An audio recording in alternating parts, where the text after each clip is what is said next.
So the question is, should I fit an Abarth T-Jet engine to Pedro the Panda? Let's talk about it.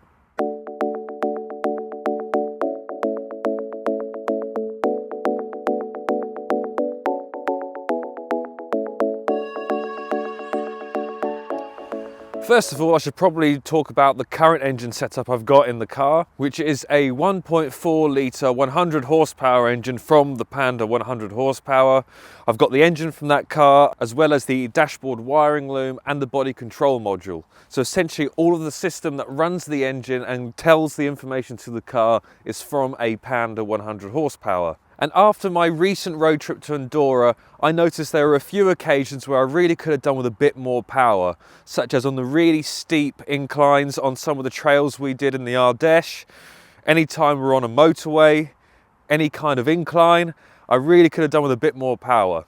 So when I got back home in the UK, I did some research and I found that it's becoming more and more popular to carry out an Abarth T-Jet swap to the Panda 100 horsepowers, which essentially is what this car is running. I then found out there's a really useful Facebook group dedicated to swapping these engines into those cars. So I joined the Facebook group and I asked a few questions and I gained some really valuable information. So after asking a few questions, I discovered that I needed an early Abarth 500 engine, which has 135 horsepower with the smaller IHI turbo instead of the Garrett turbo, purely because I don't think my gearbox and rear differential could handle the 180 horsepower from the larger turboed engine. Also, getting an early engine from an early car meant that the wiring loom was slightly different on the engine, which would make the conversion a lot easier to do. I also found out there were a few other components that I needed to buy, but I'll run through that later in the video. So I thought, great, I know exactly what engine I need to get. So I went on eBay, had a look, and on the face of it, there seems to be a lot of engines for sale. You scroll through and there's engine after engine, but then you look a little bit closer and most of the engines are for later cars, so they're Euro 6 emissions, or they've got the bigger turbo, which isn't exactly what I wanted. But then when I did find the engine I was looking for, it often had no proof of mileage, no proof of the engine actually running, and then when you look in a description further, it says it doesn't come with things like the exhaust manifold, the turbocharger, the catalytic converter, the wiring loom, any sensors and stuff like that. And then it would have been another 500, 600, £700 worth of parts I would have had to have bought on top of getting an engine, which I didn't really know the history of. And after looking for around 2 to 3 weeks, this became a common theme, and I just kind of eventually had to admit defeat and give up looking for an Abarth engine. And instead, I bought an entire car. And this is the exact model I needed to take the engine out of. So this is an early Abarth 500 with the smaller IHI turbo. It is a running and driving car. I bought it with an MOT.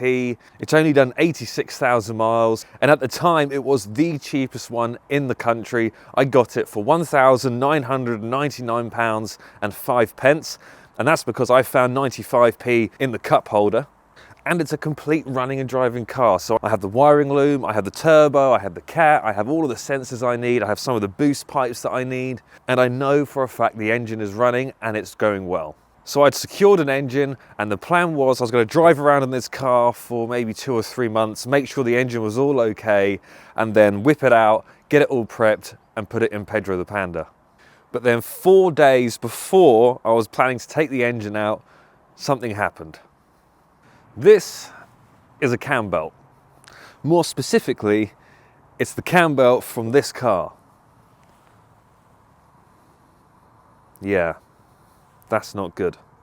So just 4 days before the engine was meant to come out, the cam belt snapped, and this engine is an interference engine, which means pistons hit valves, and that's not good at all. So then my mechanic Jamie spent the day stripping down the top end of the engine, removing the cylinder head to see what the damage was. And as we feared, valves had definitely hit pistons. So best case, I needed a new cylinder head or a replacement cylinder head. And after inspecting the condition of the pistons, yes, there were some marks, but it didn't look that bad. So we were confident enough to run with the bottom end of the engine and then try and find a replacement cylinder head. But then doing research on the internet, it actually is quite difficult to find just a cylinder head for these engines. I could only find maybe 2 or 3, and they were kind of 500, 600, £700, which in some cases you could buy a whole engine cheaper than that. So that's exactly what I did. I went online and I found the cheapest possible Abarth engine I could find, purely because I was literally just using the cylinder head from the car, so I didn't care about anything else. I went to pick it up, chucked it in the back of Pedro the Panda, brought it back to the workshop, and we thought, well, before we start taking the cylinder head off, we'll carry out a few checks. The first checks we did were put a bore scope down each spark plug hole to see the condition of the pistons and the bores. They all seemed really good. So then we carried out a leak down test, which essentially tells you if the piston rings or any of the valves are leaking compression. We checked that and they were all really, really good actually. They were like kind of 3% leakage, which is really good. And then we took the oil filter off, inspected the oil filter, inspected the engine oil that came out of it to see the condition of it. And we kind of all decided that this engine, on the face of it, looks really, really good. So I think instead of taking the cylinder head off this engine and put it on my old engine, we're just going to run this engine, but the donor car isn't a complete waste because this comes with essentially nothing.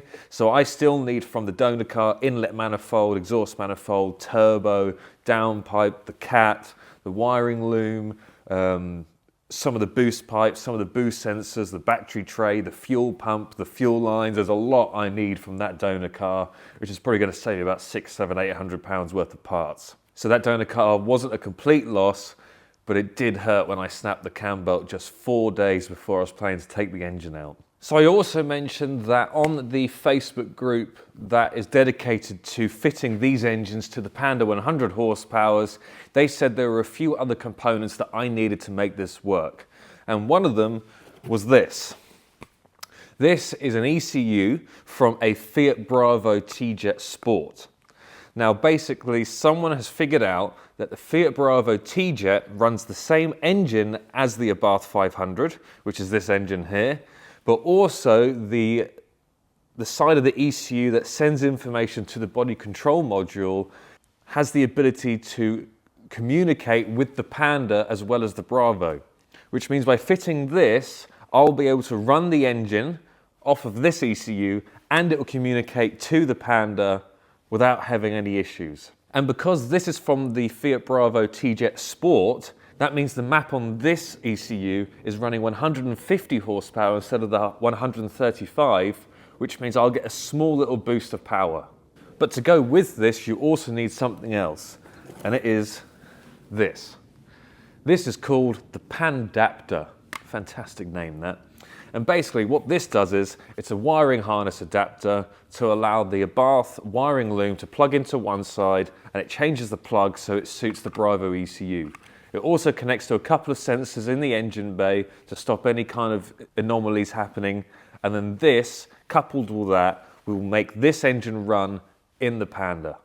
So we are all set. I have everything I need now to carry out an Abarth T-Jet swap to Pedro the Panda, and it will be happening in the next week or so, so stay tuned for that. If you want to see how it goes, please subscribe to this channel. If you want to see some more live and up-to-date posts about this and everything else that I do on Pedro the Panda, follow me on Instagram, which is the Panda 4x4. But I am really looking forward to this. This is going to be exciting, giving Pedro the Panda a huge boost in power, and I think it's going to sound pretty good as well. So stay tuned for this, and I'll catch you in the next video. Thanks very much.